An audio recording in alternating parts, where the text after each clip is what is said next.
श्री स्वामी समर्थ. बखर भाग 15.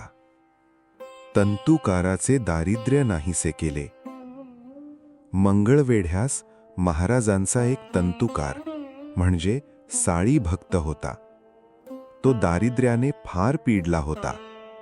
भिक्षा मागून उदरनिर्वाह करी. स्वामींची व त्याची सुदैवाने गाठ पडली.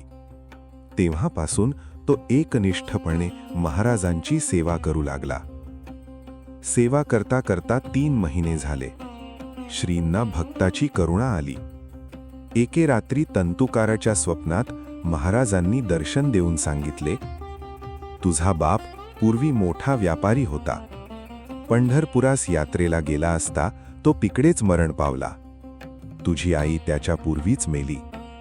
तुझ्या घराच्या मागे तुळशी वृंदावनाखाली तुझ्या बापाने खूप द्रव्य करून ठेवले आहे, ते तू काढून घे. असा चमत्कारिक दृष्टांत पाहून तो साळी जागा झाला. श्रींच्या आज्ञेप्रमाणे तुळशी वृंदावनाखाली खणून पाहतो तो विपुल धन मिळाले. त्याला अत्यानंद झाला.